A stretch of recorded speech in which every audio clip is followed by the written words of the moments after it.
Ada orang datang ke rumah kita, belum cerita kesusahan, kita sudah bisa merasakan. Kayaknya dia lagi susah, gak usah ditanya, bantu aja. Itu namanya merasa sebelum terasa.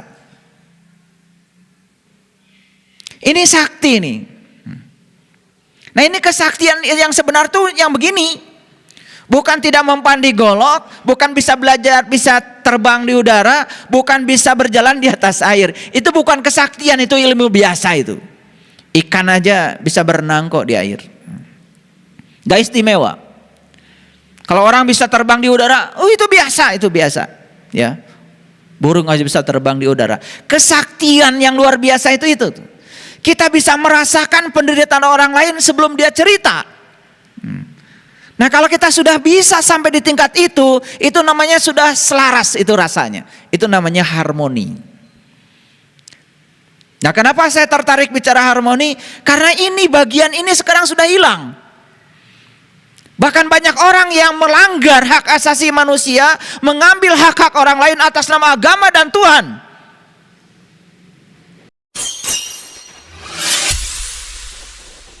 Sesungguhnya awal agama itu adalah makrifatullah, mengenal Allah. Semoga seluruh makhluk hidup, baik yang kelihatan maupun yang tidak kelihatan, di setiap ruang dan waktu, di semua tingkatan, senantiasa berbahagia, terbebas dari segala penderitaan. Alhamdulillahillazi binuri jamalihi adha'a qulubal arifin wa bihaibati jalalihi akhraqa fuadal asyikin wa ammara sirul wasilin. Asyhadu an la ilaha illallah wahdahu la syarikalah rabbul alamin. Wa asyhadu anna Muhammadan abduhu wa rasuluhu asrafal anbiya'i wal mursalin. Sayyidina Muhammadin wa ala alihi wa sahbihi ajma'in. Subhanaka la ilma lana illa ma 'allamtana innaka antal alimul hakim. Subhanaka Allahumma rabbana wa bihamdika asyhadu an la ilaha illa anta astaghfiruka wa atubu ilaih. Astaghfirullahaladzim, astaghfirullahaladzim, astaghfirullahaladzim. Allazi la ilaha illa huwal hayyul qayyum wa atubu ilaih min jami'il ma'asi wa dzunub.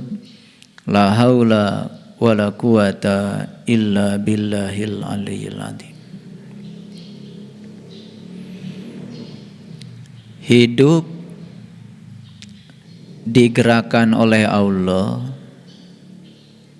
dan Allah menjadi sumber penggerak utama. Tidak digerakkan oleh rasa takut, tidak digerakkan oleh keinginan-keinginan untuk mendapatkan sesuatu, tapi semata-mata digerakkan oleh Allah, berarti kita sudah lillah. Awali segalanya dengan Allah dan isilah segalanya dengan Allah.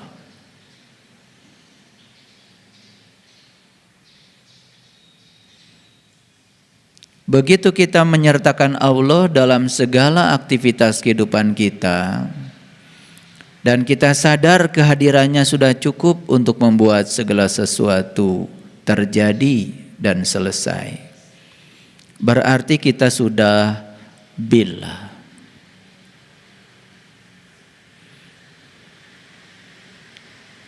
Ditambah lagi kesadaran bahwa sesungguhnya kita semua adalah para utusan Allah. Tidak ada satu kelahiran pun yang datang ke semesta ini tanpa rencananya.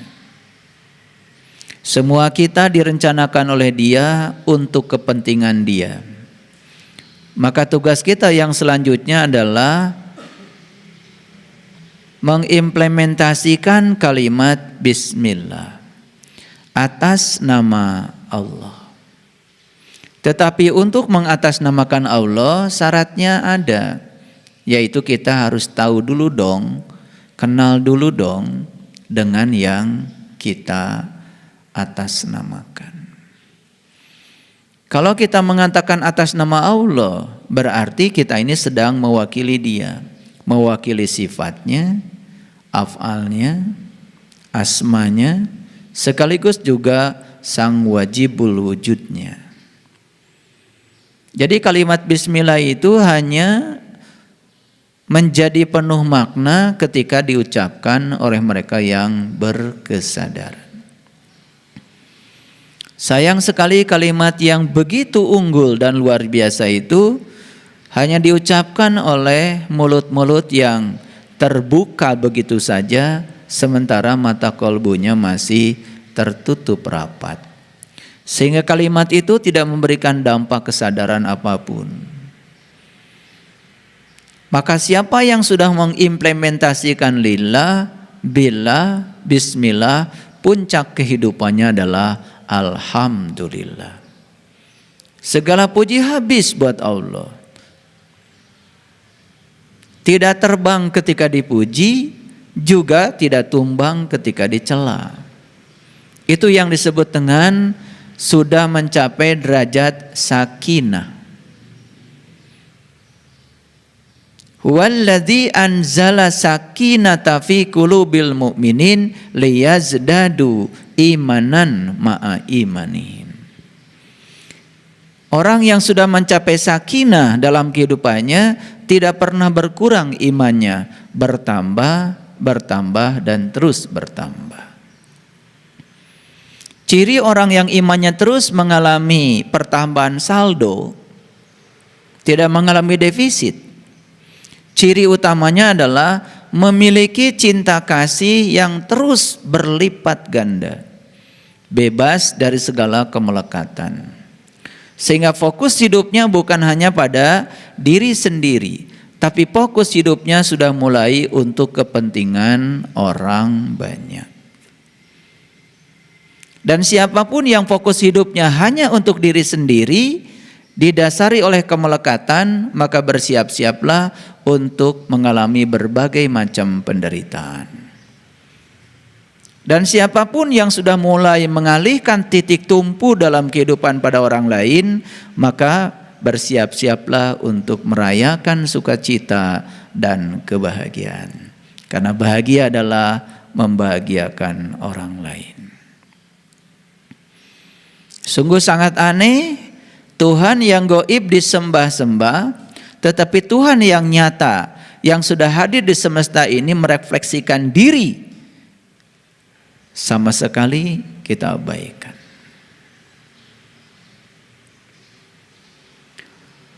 Oleh karena itu waktu pernah berbicara. Apa kata waktu? Aku tidak mau disimpan. Aku ingin digunakan habis. Begitu kata waktu.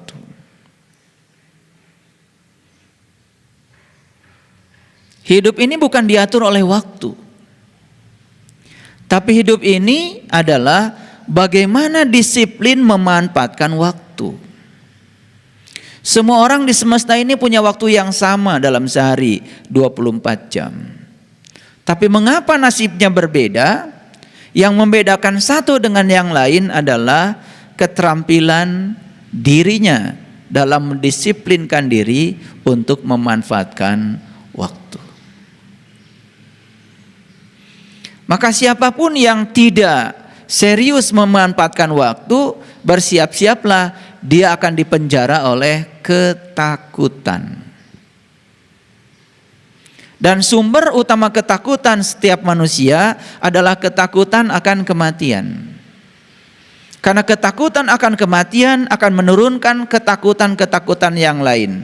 Ketakutan akan kehilangan, ketakutan pada pasangan, dan ketakutan-ketakutan yang lain itu turunan dari ketakutan akan kematian.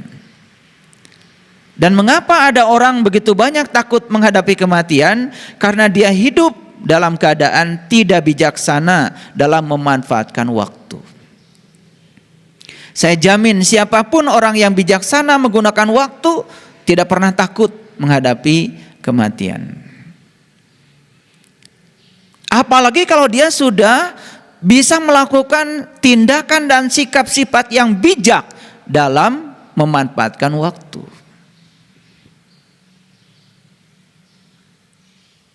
Tidak akan ada lagi rasa takut dalam kehidupannya. Bahkan dia tahu kalau mati itu adalah kodrat kehidupan. Dia sadar bahwa sesungguhnya mati adalah pasangan dari kehidupan. Bukan disangkal, tetapi direngkuh. Siapa orang yang sudah merengkuh kematian adalah mereka yang setiap hari berbahagia, bersuka cita. Dan dianggap kalau hari ini adalah hari terakhir dalam kehidupannya. Dan dia tidak mungkin menyia-nyiakan waktu. Mari kita pandang, hari ini adalah hari terakhir kita. Dan hari ini adalah hari terakhir kita hidup di sini. Pandang setiap hari adalah hari terakhir kita. Apa yang bisa kita lakukan? Pasti kita akan penuh cinta kasih. Pasti kita akan ulas asih. Dan tidak mungkin kita mau menyimpan waktu. Maka orang yang sudah seperti itu sudut pandangnya, yang sudah berani merengkuh kematian, bukan menyangkalnya. Apa yang terjadi? Setiap hari hidupnya penuh dengan kebahagiaan dan sukacita. Dan kalau itu sudah dimiliki, lahir batin menjadi sehat. Dan orang yang sakit-sakitan, ya, fisiknya, jelas itu ya, ada masalah dengan jiwanya. Orang yang sakit-sakitan fisiknya jelas ada masalah dengan manajemen pikirannya. Dan orang-orang yang sakit-sakitan fisiknya jelas ada hubungan sosial yang terkendala. Dan kontribusi dari pola hidup itu cuma 10% terhadap kondisi fisik. Hanya 10%. Olahraga itu kontribusinya 10%. Makan sehat itu kontribusinya 10%. Makanya saya sekali-kali berulang kali menyampaikan kepada para sahabat semuanya. Hidup sehat. Haknya hati selalu gembira. I-nya istirahat yang cukup. Lahir batin. D-nya diet yang seimbang. Semua makanan boleh dimakan, boleh. Pada porsi tertentu. Pada jumlah tertentu. Karena begitu berlebihan, sesuatu yang disebut sehat pun tidak akan menyehatkan. Makan sayur sehat, makan buah sehat. Kalau berlebihan dan terus menerus, asam urat. Tidak sehat juga. Udara yang bersih. Bukan sekedar udara yang luar, yang fisik. Tapi lingkungan. P. Pengendalian diri. Karena semua sumber penderitaan manusia adalah keinginan. Ingin orang lain seperti yang kita mau. Ketika orang lain tidak melakukan seperti yang kita mau, kita kecewa, kita sakit hati. Tapi begitu kita sakit hati, kita sering mencari kambing hitam. Seakan-akan sumber sakit hati adalah orang lain. Padahal sumber sakit hati kita adalah keinginan kita pada orang lain, bukan orang lain. Silahkan buktikan omongan saya. Kita ingin pasangan kita begini, begitu. Begitu pasangan kita tidak seperti yang kita mau, kita kecewa. Dan kita menyalahkan pasangan kita. Padahal kekecewaan kita sumbernya adalah keinginan yang terlalu besar terhadap pasangan kita. Bukankah pencipta penderitaan adalah pikiran kita? Sinar matahari yang cukup. Bukan sekedar matahari yang di luar. Temukan matahari di dalam dirimu. Karena proses fotosintesa yang dilakukan matahari yang di luar itu proses fotosintesa fisik. Hanya untuk evolusi fisik. Evolusi kesadaran tidak memerlukan matahari yang di luar. Evolusi kesadaran memerlukan matahari yang ada dalam dirimu. Kalau kalian belum menyaksikan matahari itu, kalian tidak tumbuh. Pertumbuhan fisik itu bukan pertumbuhan. Pertumbuhan itu adalah evolusi kesadaran. Kenapa tempo hari, minggu yang lalu, saya membuat video khusus, menua dan mendewasa. Karena banyak sekali yang menua fisiknya, tetapi tidak mendewasa spiritualnya. Tidak mendewasa sudut pandangnya. Makanya orang yang semacam ini akan mengalami kegelisahan yang luar biasa. Pada saat dia tua, fisik sudah runtuh. Dunia meninggalkan dia. Bahkan orang-orang yang dulu mungkin saja menyanjung-nyanjung dia, di usia itu sudah tidak ada yang datang lagi. Bahkan orang-orang yang dulu baik sama dia, pada saat dia memiliki posisi tertentu secara sosial, karena sudah tidak ada yang dibutuhkan lagi dari dia, sudah meninggalkan dia. Itulah dunia. Kita masih tinggal di dunia saja, dia sudah meninggalkan kita. Dunia, kita masih di dunia saja, dia sudah meninggalkan kita.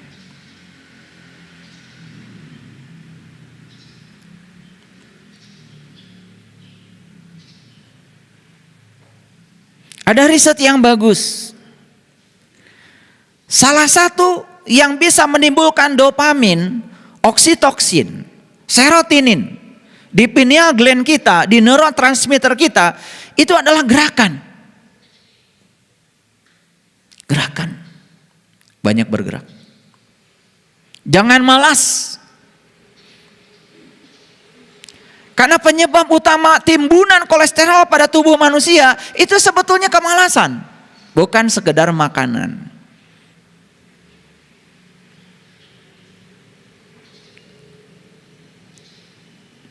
Makanya energetik. Hidup itu harus energetik, penuh semangat.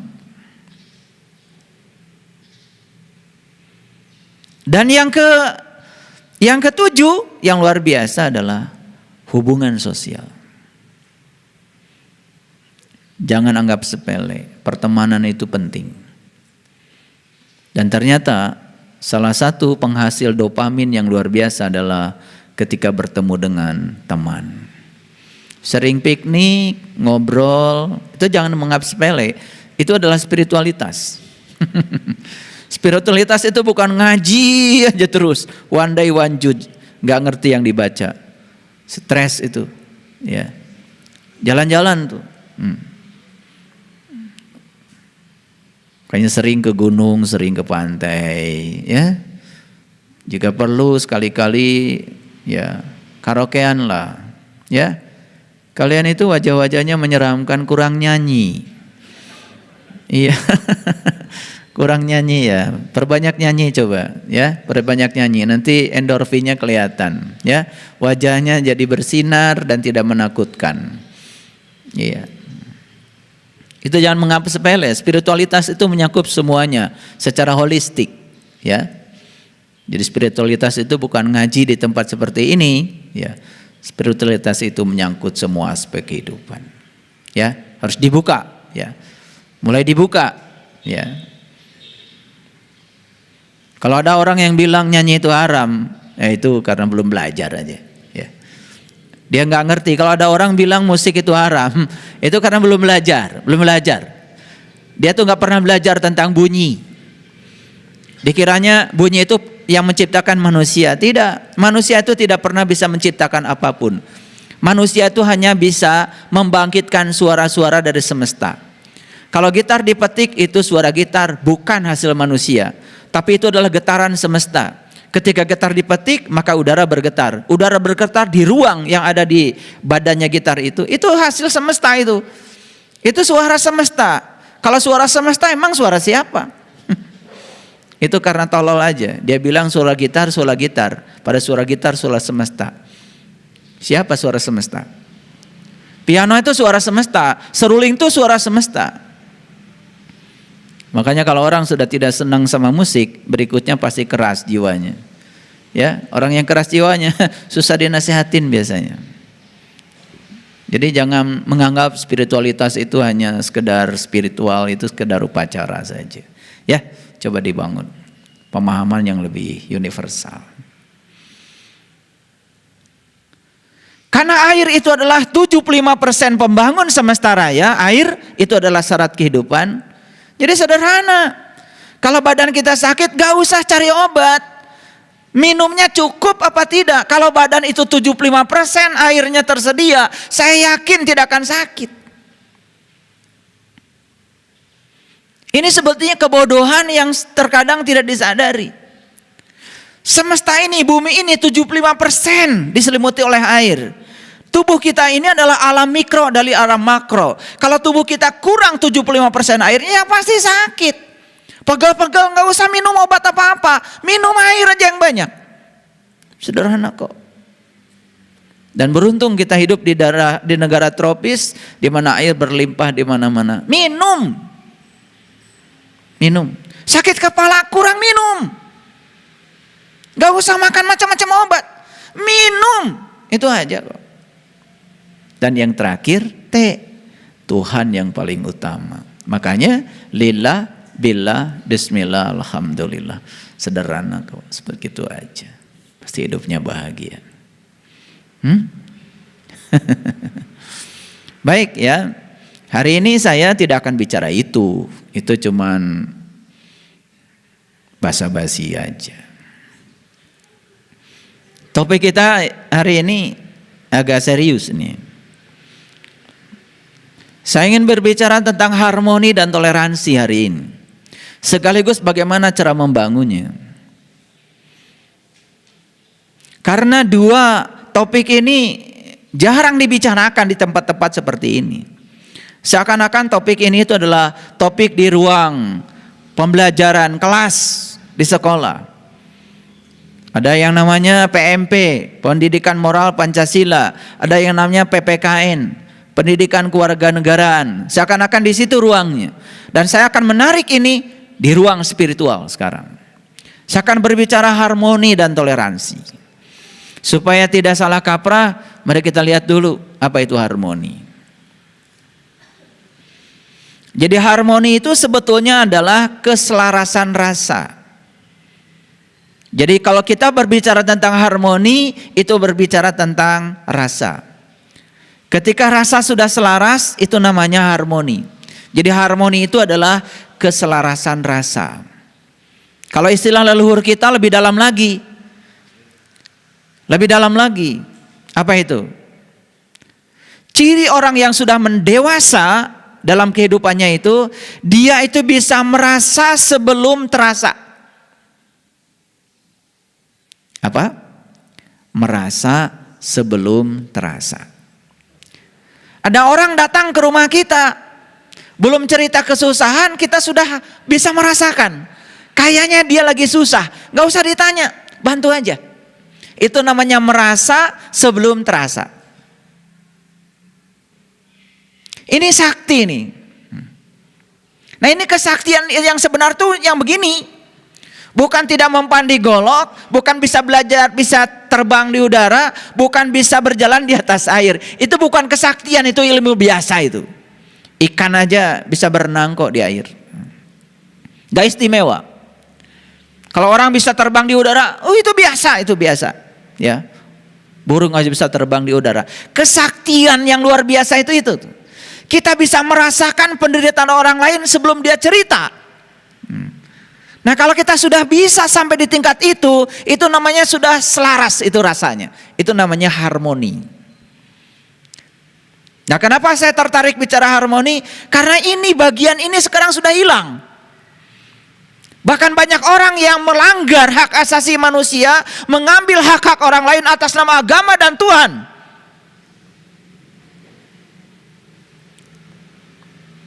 Dan konon kabarnya, menurut sahabat saya yang baru pulang dari Lombok tadi malam, ketika ada pembakaran rumah orang lain yang berbeda keyakinan, kalimat yang diucapkan adalah Allahu Akbar. Kok Allahu Akbar membakar rumah orang? Kok Allahu Akbar merampas hak-hak orang? Kok Allahu Akbar melanggar hak asasi orang? Yang model kayak gini Tidak bisa dibiarkan. Itu sudah tingkatan teroris menurut saya. Dan teroris itu sebetulnya cikal bakalnya apa? Intoleransi. Sudah tidak ada harmoni di sini. Tidak ada harmoni. Kalau kita belajar tentang ketuhanan, di Quran dikatakan, Inna rabbaka ahata binnas. Sesungguhnya Tuhanmu meliputi seluruh semesta raya. Sesungguhnya Tuhan Anda meliputi seluruh manusia. Tuhan kita bukan hanya tinggal di tubuh kita. Tuhan kita tinggal di seluruh tubuh. Jiwa yang sama yang tinggal di tubuh yang berbeda. Bagaimana kita tidak harmoni? Bagaimana kita tidak merasakan perasaan orang lain? Ini harus kita asah. Dan topik yang kedua yang luar biasa yang harus kita bicarakan hari ini adalah toleransi. Apa toleransi itu? Toleransi itu saling memahami sekaligus saling menghormati perbedaan. Ayo kita camkan dulu. Harmoni berarti keselarasan rasa. Kalau toleransi berarti saling memahami sekaligus saling menghormati. Tidak cukup saling memahami, tetapi ada kelas yang kedua, klaster yang kedua, saling menghormati. Ayo kita tarik dulu sederhana. Kenapa kita diberi rasa cinta? Dan dari rasa cinta itu kemudian kita jatuh cinta. Ini kalimat yang kurang bagus, harus diperbaiki. Pantesan jatuh terus. Karena jatuh itu menyakitkan. Jadi harus diganti kata jatuh cinta itu dengan bangun cinta. Iya. Ini nggak sembarang saya bicara. Karena apa yang kita pikirkan, apa yang kita katakan, apa yang kita lakukan, bukankah itu doa yang sebenarnya? Jadi kalau membangun rumah tangga berawal dari jatuh cinta, ya jatuh terus. Jadi kalau perceraian begitu banyak di semesta ini, karena berawal dari jatuh cinta. Jadi kalau kalian mencintai seseorang, jangan bilang jatuh cinta. Saya lagi bangun cinta. Bangun itu kan berarti sedang membangun. Bangun itu konstruktif. Jatuh itu kan destruktif. Ini awal katanya udah kurang bagus itu. Saya mengoreksi yang kecil-kecil kayak gini, kayaknya jumlahnya udah banyak. Sampai hari ini masih banyak. Yang sudah dikoreksi pun masih salah bicara. Mendoakan orang lain dengan kata-kata mudah-mudahan, itu sudah jelas tidak tepat.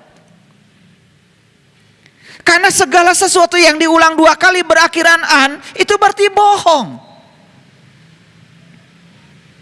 Kawin-kawinan itu dilakukan oleh anak kecil di tenda-tendaan. Betul nggak? Kan mas kawinnya juga mas kawinan.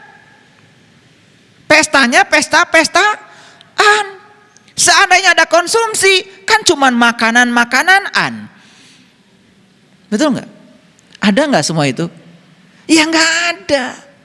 Jadi kalau mendoakan orang lain pakai mudah-mudahan berarti kan sulit. Ini karena nggak kreatif. Begitu orang-orang terdahulu bilangnya begitu, mendoakan orang lain, kita ngikut saja semuanya.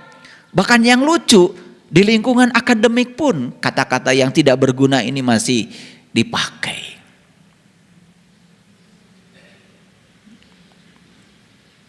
Makanya Gus Dur ketika ditanya di gedung DPR ditanya, Gus, kenapa katanya kalau di Islam itu setiap orang yang doa selalu diawali dengan mari kita panjatkan puji dan syukur. Apa jawab Gus Dur saat itu? Karena puji dan syukur tidak bisa memanjat, ya harus dipanjatkan.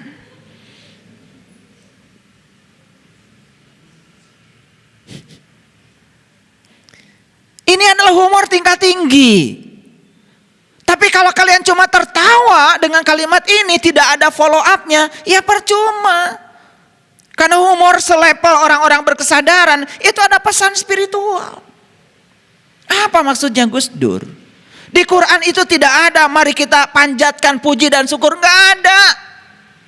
Yang ada adalah alhamdulillah, segala puji milik Allah. Nggak pakai panjat pinjit segala. Alhamdulillah ya segala puji milik Allah. Dan itu tidak cukup diucapkan, implementasikan dalam hidupmu. Jangan pengen dihormati ketika memberi, jangan pengen disanjung ketika berbuat baik, karena setiap kebaikanmu sebetulnya bukan untuk siapa-siapa kecuali untuk dirimu sendiri. Jangan sombong ketika Anda memberi, karena tidak ada pemberian. Bahkan Anda harus sadar dan bersyukur masih ada orang yang mau diberi. Dan kalau tidak ada orang yang mau diberi, tidak ada pemberian. Hargai orang yang mau diberi itu. Kita mentang-mentang memberi, selalu ingin berada pada posisi seakan-akan kita lebih terhormat daripada yang diberi. Padahal sama-sama terhormatnya, sama-sama berkahnya, sama-sama bahagianya. Makanya kalau doa, coba belajar doa yang holistik. Semoga yang diberi dengan yang memberi sama-sama bahagia. Jangan doa itu pakai sepotong-sepotong. Semoga yang diberi bahagia. Sepotong-sepotong. Kalau doa itu jangan cuma buat kelompok Anda aja. Coba belajar doa untuk seluruhnya. Kayak leluhur kita kalau doa Rahayu Sagung Dumadi. Semoga seluruh makhluk hidup berbahagia. Kan doa keren kalau gitu. Mohon maaf ya. Saya keliling dunia. Tidak ada doa menurut saya semulia di Beijing. Jadi kalau di Beijing itu ya, di Tiananmen, itu kalau kita mau masuk ke museumnya Mao Zedong, itu ada tulisan besar itu, semoga seluruh makhluk berbahagia. Keren. Jadi jangan salahkan Cina kalau kemudian Cina menguasai dunia. Bukan sekedar ekonomi, teknologi juga dikuasai mereka. Karena doanya sudah bagus dari awalnya. Kayak kalian bikin rumah tangga jatuh cinta. Ya dari awal juga sudah salah kan kata-kata yang digunakan. Jatuh ya jatuh terus. Ganti nanti. Saya naksir sama dia. Kamu jatuh cinta? Bukan. Saya lagi bangun cinta. Gitu kan keren, betul nggak? Karena titik awalnya udah bener gitu. Di sininya udah mulai benar. Nah yang kayak gitu-gitu itu jangan dianggap sepele. Karena pikiranmu, kata-katamu yang diulang-ulang, itulah doamu. Karena doa itu kalau sudah masuk di dimensi rasa, itu sudah dekat dengan realita. Ini sains, ini bukan soal keyakinan. Ini sains. Ini riset tentang neurosains seperti itu. Dan rasa itu adalah gerbang terakhir menuju realita. Kalau sudah di dimensi rasa, hati-hati itu, ya. Sedikit lagi bergeser ke realita. Ini bisa paham nggak maksud saya? Oke, baik kalau gitu. Kenapa kita disuruh berumah tangga? Itu pertanyaan kan? Karena rumah tangga ini adalah latihan awal, belajar memahami dan menghargai perbedaan. Di situ kita pertama kali kita belajar. Ini ada rumusnya, harus tahu. Kasih tahu anak-anak kita. Masa pacaran yang namanya asmarandana itu masa menghayal. Dan masing-masing pribadi sedang melihat kepalsuan masing-masing.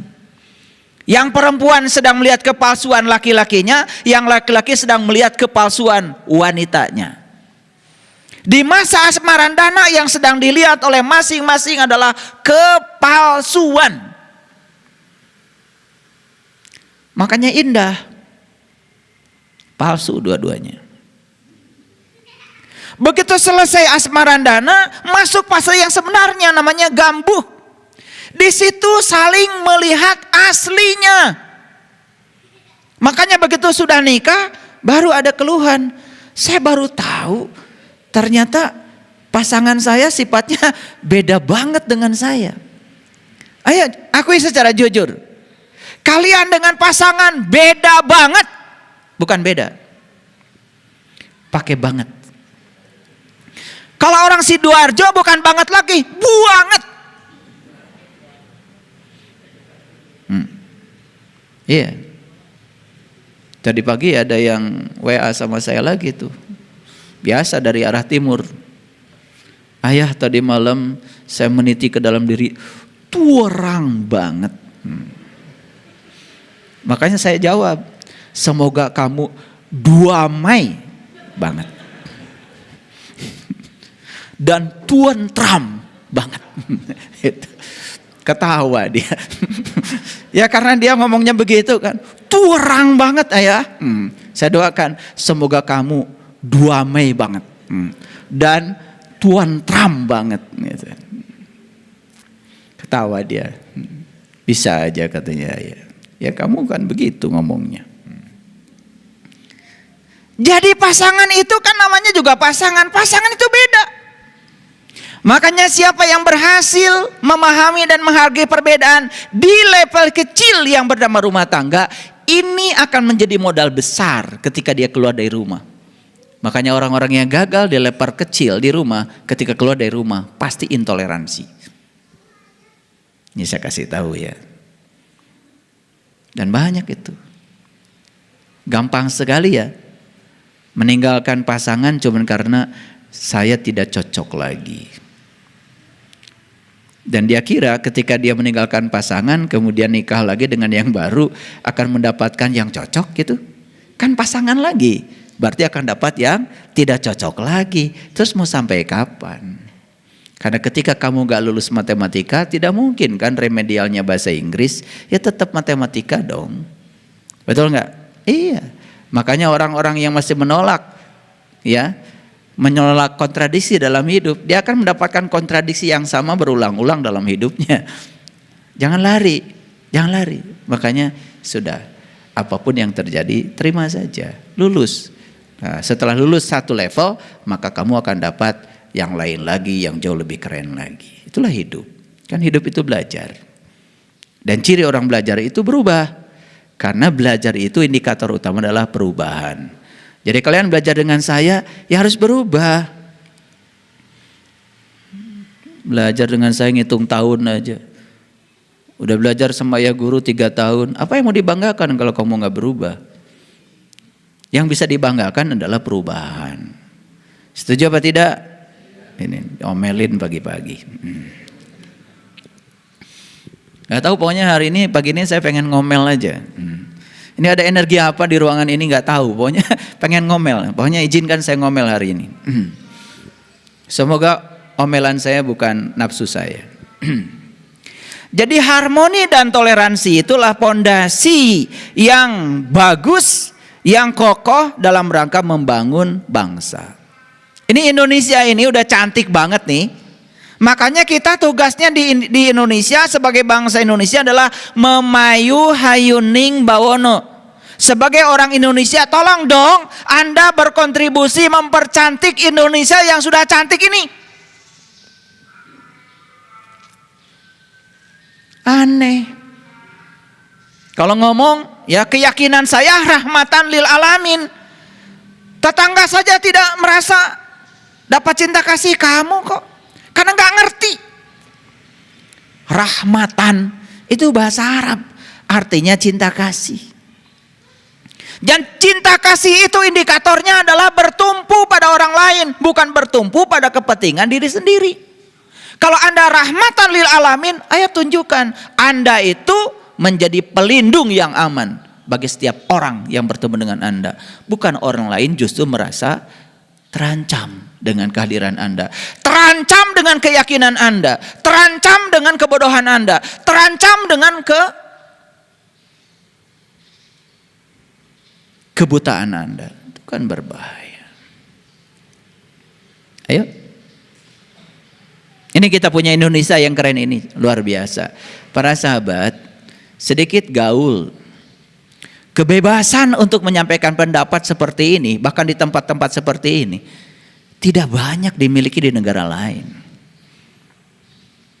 Di Saudi Arabia sendiri, gak ada kajian-kajian kayak gini. Kita boleh membuka Quran sedalam-dalamnya dimanapun. Itulah. jaminan berpendapat di negara kita tuh sangat luar biasa. Apalagi. Jadi faktor internal kita sebagai manusia punya kecerdasan, punya. Faktor eksternal kita tinggal di negara yang damai dan aman kita punya. Dua faktor itu kita punya. Jadi kalau kita tidak naik kesadaran spiritualnya, yang salah ya Anda. Gak usah menyalahkan orang lain. Kalau Anda lahir dalam keadaan miskin, jelas yang salah ibu bapak Anda. Tapi kalau Anda hidup miskin, salah Anda. Apalagi mati miskin, ya salah Anda. Bukan salah siapa-siapa. Ngapain aja Anda di sini? Paham maksud saya? Nah ini ngomel lagi.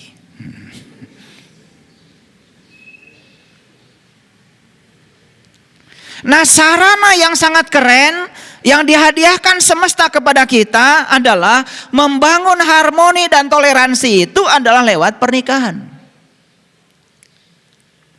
Saya heran ada orang udah nikah puluhan tahun.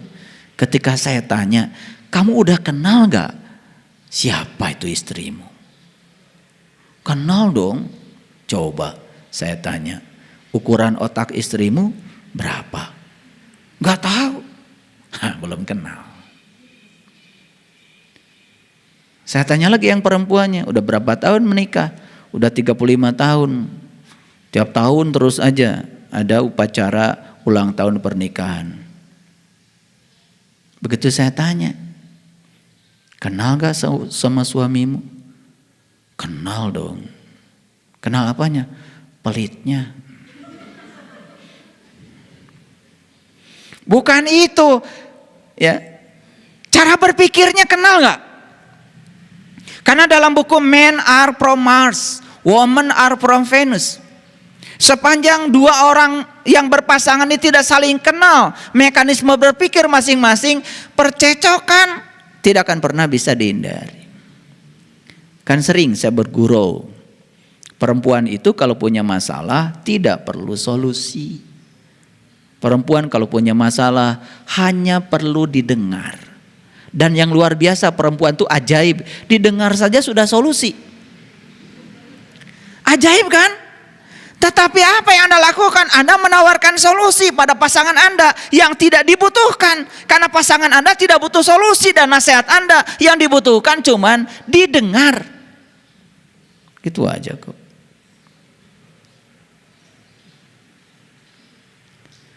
Laki-laki itu paling tidak suka dinasihati oleh pasangannya. Laki-laki itu hanya bisa dinasihati satu oleh orang tuanya, itu pun kalau teladan bagi dia. Yang kedua oleh gurunya. Makanya kalau suami-suami kalian macam-macam, kasih tahu saya aja. Gak usah kalian nasihati. Ya berantem. Karena hasil riset neuroscience, ini hasil riset loh. Bukan pengennya saya. Karena laki-laki itu gara-gara tidak punya corpus calomus, otak kiri dan otak kanannya, maka laki-laki itu antara logika dan rasa tidak nyambung. Jangan paksa laki-laki harus punya rasa seperti kalian perempuan, karena memang ditakdirkan oleh Tuhan berbeda untuk dipasangkan. Lah kalau Tuhan ciptakan laki-laki dan perempuan sama cara berpikirnya, nggak lucu dong. Sama aja kalian beli sendal kiri-kiri atau beli sendal kanan-kanan, kan gak lucu, betul gak? Nah menjadi lucu, karena memang diciptakan Tuhan berbeda. Jadi yang menciptakan perbedaan bukan kami kaum laki-laki, bukan kalian kaum perempuan. Tuhan menciptakan perbedaan karena kita akan dilatih untuk saling memahami dan menghargai perbedaan. Gitu aja kok repot. Ini karena gak tahu ilmunya. Gak tahu ilmunya. Makanya kalau laki-laki bermasalah, kasih tahu saya, gitu aja. Susah, WA aja. Gampang kok. Jadi nasihati sama kalian. Nah, akibat tidak punya corpus calomus, maka laki-laki itu kalau punya masalah tidak mau dibantu apalagi oleh pasangannya, karena dia ingin bisa menyelesaikan masalah sendiri. Karena gengsinya tinggi. Nah, gengsi tinggi bukan maunya dia. Itu karena memang semesta menciptakannya seperti itu. Jadi tinggal tahu caranya aja kok. Ini ngerti gak saya bicara? Ya, kalau ngerti saya teruskan. Pokoknya judulnya hari ini ngomel. Nah, yang gagal di rumah tangga akan gagal dalam kehidupan yang lebih luas. Jadi kalau gagal di rumah tangga, jangan cerita toleransi di luar Anda. Jangan cerita harmoni di luar. Anda itu di rumah aja udah gagal, apalagi di luar. Tapi banyak yang teriak-teriak di luar, apa di dalam sendiri, bobrok. Ini masalah. Ini belum apa-apa kajian kita hari ini, ngomelnya baru sedikit. Nah, mengapa ini penting? Ini saya bicara hari ini agak sedikit filosofis ya. Anggap ini kuliah buat S3. Tahu S3? Sudah sangat sepuh. Jadi kalau kuliah untuk S3 itu kecepatannya dikurangi 5 km per jam. Harus diulang-ulang gitu. Beda dengan kuliah S1 ya. Baik ya. Jadi inilah pentingnya moderasi beragama di Indonesia. Perhatikan saya, moderasi itu dari kata moderator. Moderator itu penengah. Makanya kalau ada diskusi harus ada moderator supaya diskusinya teratur. Moderasi berarti titik tengah. Nah, kata moderasi ini dari bahasa Inggris. Tetapi kata moderasi ada dalam Quran. Ini bahasa Quran moderasi itu. Bahasa Qurannya adalah wasit. Wasato. Wasit. Wasaton. Makanya aku ciptakan kamu menjadi umat pertengahan. Jadi sebetulnya harusnya tidak ada yang ekstrim. Ekstrim kiri maupun ekstrim kanan. Yang ada itu adalah pertengahan. Nah, di pertengahan itu namanya moderat. Nah, ini buat agak kuliah dikit lah, biar keren. Jadi mengapa pentingnya moderasi beragama di Indonesia? Sadari Indonesia ini heterogen. Sadari Indonesia ini tidak homogen. Indonesia ini majemuk. Beragam suku, beragam agama, beragam ras, beragam budaya. Nah, keberagaman ini sebetulnya menjadi satu kekuatan kalau tahu cara mengolahnya. Tapi keberagaman bisa menjadi alat perpecahan kalau tidak tahu cara mengolahnya. Makanya perbedaan bukan untuk ditandingkan, tapi perbedaan itu untuk disandingkan. Ada enggak? Kita menghadiri upacara pernikahan. MC sudah mempersilahkan semuanya untuk masuk ke ruangan. Karena upacara pernikahan akan dimulai. MC menyampaikan sebetulnya pasangan ini berbeda. Jenis kelaminnya berbeda, cara berpikirnya berbeda, adat istiadatnya berbeda, maka yang berbeda ini akan ditandingkan. Ada nggak gitu? Bubar itu upacara pernikahan. Nah, yang beda ini akan disandingkan. Betul nggak? Didudukan di kursi pengantin yang indah. Kan begitu. Kan disandingkan, bukan ditandingkan. Betul nggak? Makanya saya belajar semua tradisi agama. Bahkan kemarin ketika saya diundang oleh Bante Damosudo, ada apa? Damosubo di Jakarta. Saya dihadiahi begitu banyak ya kitab-kitab Buddha. Dan alhamdulillah selama Ramadan kemarin saya baca semuanya. Aduh, saya menangis. Saya berterima kasih, itu hadiah besar buat saya. Saya bisa belajar Dhammapada yang lengkap. Saya juga bisa belajar Dhammapada yang edisi singkatnya. Luar biasa. Saya belajar apa itu Tripitaka. Saya belajar apa itu? Ya banyaklah kitab-kitab yang diberikan pada saya. Ternyata tidak ada di situ yang namanya perbedaan. Ketika kita berpikir untuk menyandingkan. Tetapi menjadi sangat berbeda ketika dari awal kita sudah ingin mempertandingkan. Kalau mempertandingkan kan mana hebat, mana tidak hebat kan? Mana benar, mana salah kan? Kalau menyandingkan kan kita belajar. Dan begitu disandingkan saya menemukan titik temu. Ternyata esensi semua agama itu sebetulnya adalah sama, yaitu cinta kasih. Esensi ya, saya bicara esensi ya, bukan berbicara tentang upacara. Upacaranya silakan saja beda-beda, nggak masalah kok. Karena agama itu kok jalan. Kitab suci itu petunjuk jalan. Guru-guru suci itu penuntun jalan. Yang penting Anda punya jalan dan tekun di jalan Anda. Dan yang kedua, Anda bisa membaca petunjuk jalan Anda supaya Anda tidak sesat jalan. Kan gitu saja. Maka disinilah perlu guru yang bisa menuntun jalan. Ada jalan, ada petunjuk jalan, ada penuntun jalan. Cukup? Nggak cukup, harus punya kendaraannya. Kalau sudah ketemu jalan, ketemu petunjuk jalan, ketemu penuntun jalan, satu lagi, Anda punya kendaraannya. Kendaraannya harus hebat, kendaraannya harus kuat. Mana kendaraan? Ya tubuh Anda. Siapa kalau begitu supirnya? Pikiran Anda. Siapa penumpangnya? Jiwa Anda. Makanya supir sebelum mengendarai mobil, tanya dulu, penumpang mau dianterin kemana? Ini nyupir aja terus, nggak pernah nanya penumpang. Itulah kalian selama ini, nyupir aja terus sibuk dari pagi sampai sore. Tapi nggak pernah tanya penumpang mau dianterin kemana. Kan itu masalah kita, betul nggak? Iya. Kadang-kadang merasa jalan kita paling hebat, lalu nyalahin jalan orang. Ya orang yang sibuk mikirin jalan orang, kan dia nggak jalan-jalan.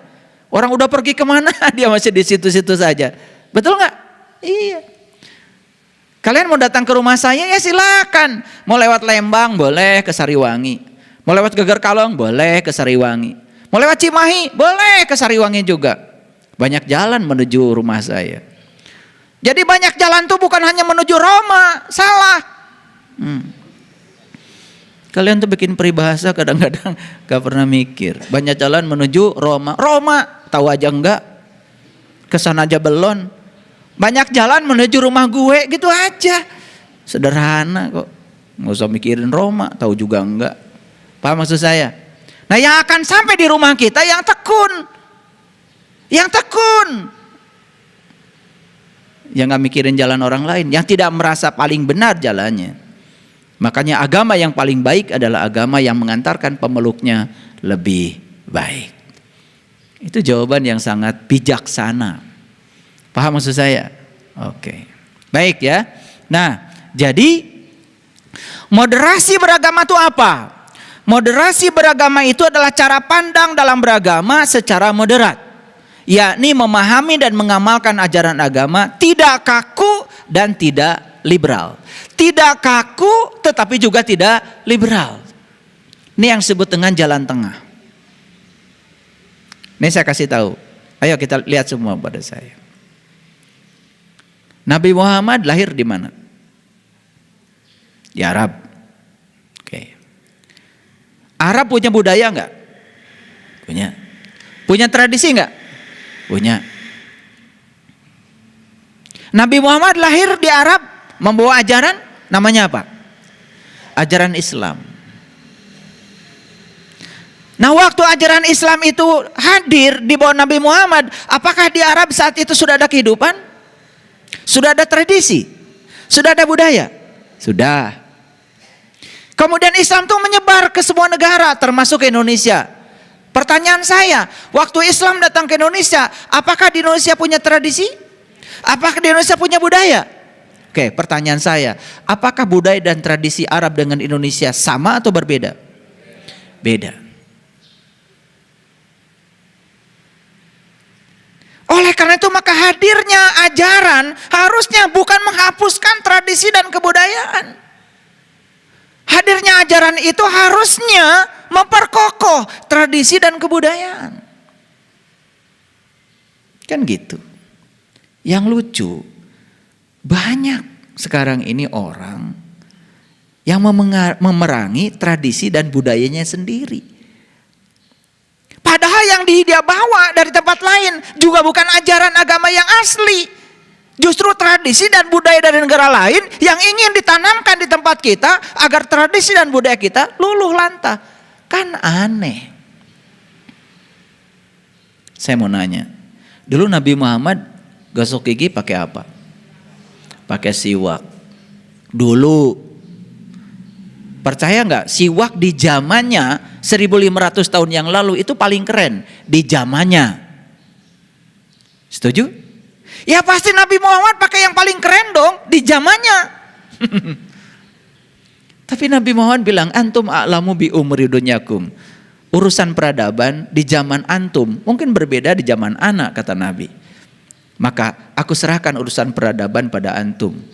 Karena sekarang sudah banyak merek sikat gigi.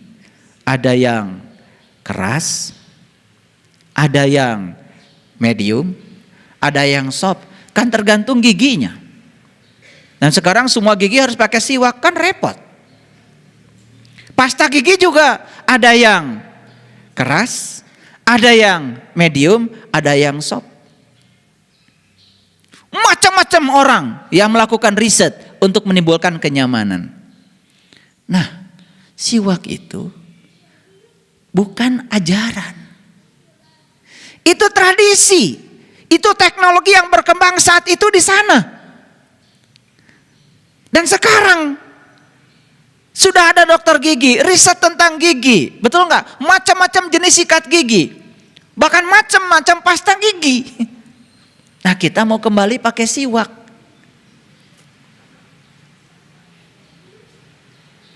Ya bau mulut.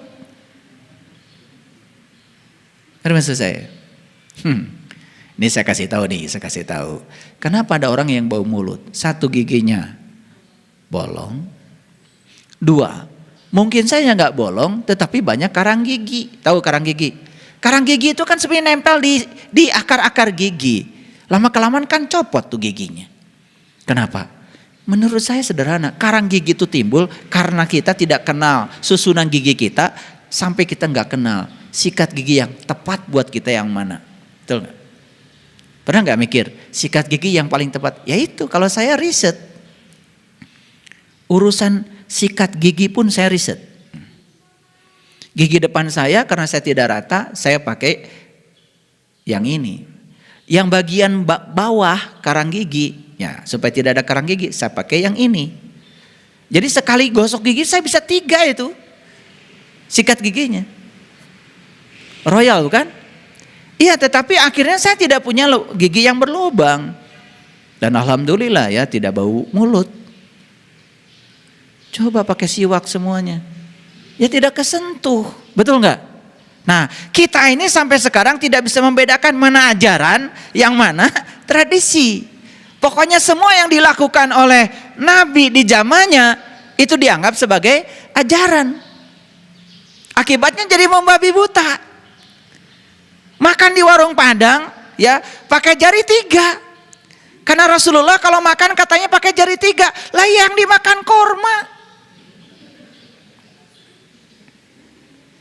Ya berantakan kalian pakai 3. Udah nasinya banyak. Bare solok lagi. Lah ya bare solok itu ya nggak pulen kayak nasi Cianjur. Ya karena saya sering ke sana.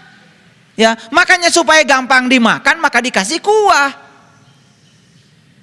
3. Kalian buka puasa kalau pakai kurma, sunnah. Padahal di Arab satu-satunya buah yang ada ya kurma. Kalau Nabi Muhammad lahir di Cianjur atau di Lembang, mungkin sunnahnya bukan kurma lagi, pisang. Ngerti maksud saya? Nah yang gini-gini tuh kan kadang-kadang kita nggak pernah mikir lagi, betul nggak? Dan kalian juga sama. Kalau buka puasa pakai kurma udah rasanya masuk surga aja. Yang nggak pakai kurma nggak masuk surga. Hah? Ini apa-apaan? Kita di negara tropis ya banyak. Pisang ada. Pepaya ada. Melon ada. Semangka ada. Salak ada. Apa yang nggak ada di sini? Di sana memang nggak ada. Adanya cuma kurma. Kadang-kadang kita berlebihan supaya kurma kita jualannya juga laku, pakai nama Nabi. Jadi kurma Nabi. Mahal-mahal juga dibeli, betul nggak? Padahal sakit gigi. Begitu masuk gigi berlobang, jedut. Nah, kurma Nabi tetap aja bikin sakit gigi. Nah, kenapa saya harus bicara ini? Nah, ini supaya kekritisan kita mulai bangun. Karena di dalam Quran dikatakan, ya, ini Quran, bukan kata saya. Laqad kana lakum fi Rasulillah uswatun hasanah. Sesungguhnya ada pada diri Rasulullah, Nabi Muhammad, uswatun hasanah, teladan yang sempurna. Jangan lupa, belum selesai kalimat itu. Teladan tentang apa? Liman kana yarjullah. Cara untuk mencapai Allah. Titik. Cara mencapai Allahnya itu yang utama harus kita tiru. Yang lain-lainnya, yang tradisi, yang budaya sana, ya tentu saja sesuaikan dengan tradisi dan budaya kita masing-masing. Kata Bung Karno, kamu boleh Islam tetapi tidak mesti jadi Arab. Kamu boleh India, kamu boleh Hindu tetapi tidak mesti jadi India. Kamu boleh Kristen tetapi tidak mesti menjadi Israel. Ini karena kita tidak pernah paham esensi. Lihat saya semuanya. Esensi siwak apa? Kan supaya gigi bersih. Itu esensi. Nah, untuk mencapai gigi bersih kan metodenya bisa macam-macam. Tidak mesti harus selalu pakai siwak. Paham? Esensi Beckham adalah supaya sehat. Untuk sehat kan tidak mesti selalu harus bekam. Kalau Anda sudah bekam, rasanya udah sunnah.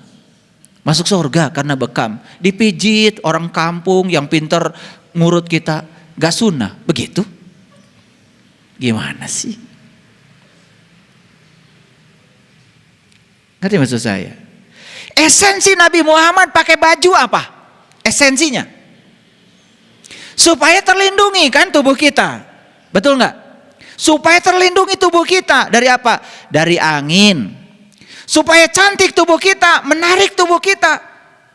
Lebih jauhnya supaya tidak kelihatan aurat kita. Betul? Esensi apa itu? Esensi pakai baju. Nah, orang sana bajunya begitu. Ya kita di sini bajunya berbeda. Yang penting esensinya sama. Ini lucu. Kalau saya pakai sarung di Arab, orang Indonesia ada yang menghina saya. Sarung dibawa ke sini, di sini jubah dong katanya.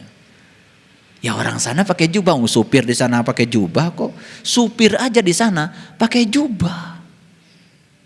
Karena memang baju sana begitu. Pernah ke Arab? Pernah ke Arab? Lihat nggak supir pakai jubah? Iya. Gitu. Nah kalau di sini pakai sarung, boleh nggak? Kan esensinya sebetulnya pakaian, betul nggak? Nah kita ini kadang-kadang gak mikir esensi, asal dari sana kita sebut ajaran. Sehingga tidak bisa membedakan mana ajaran, yang mana tradisi dan budaya. Saya menyampaikan ke teman-teman saya, semoga usianya berkah, dilimpahi rezeki yang berkah, melimpah dari segala arah tanpa batas. Diberikan ilmu yang berkah, keluarga yang berkah, dan lain-lain. Di hari ulang tahunnya. Gak ada yang aminin saya. Tapi begitu yang barokallah fi umrik, amin. Gara-gara saya doa pakai bahasa Indonesia, sepanjang itu gak ada yang aminin di WA. Tapi kalau barokallah fi umrik, saya ganti. Barokallah fi umrik, amin. Oh ternyata doa harus Arab. Makanya cap kaki 3 ditulis Arab laku. Padahal cuman cap kaki 3, tapi Latin yang diarabkan laku. Pinter yang bikin cap kaki 3 itu.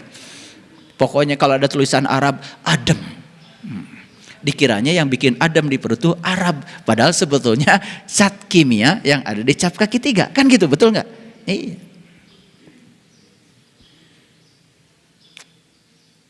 Iya, nyimpen duit aja kadang-kadang bingung kalian. Banyak yang nanya sama saya, ayah ini harus di bank mana? Kenapa? Bingung saya. Saya bilang, emang bank bedanya apa? Setahu saya sih bedanya kalau datang ke bank ini, selamat pagi, apa yang bisa ditolong Pak? Kalau datang ke bank itu, assalamualaikum. Nah, bedanya kan begitu aja. Ya, yang lain-lainnya kan sama. Kenapa bingung kan? Yang lain-lainnya kan sama. Betul nggak? Iya. Tapi karena kita ini memang korban ya dari sistem yang pendidikan yang terkadang kita juga terjerumus, pikiran kita tidak cerdas. Nah mulai sekarang kita coba cerdaskan mana tradisi, mana ajaran. Jadi sebenarnya di Quran udah ada batasan.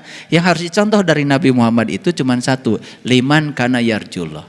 Apa liman kana yarjullah itu? Adalah cara untuk mencapai Allah.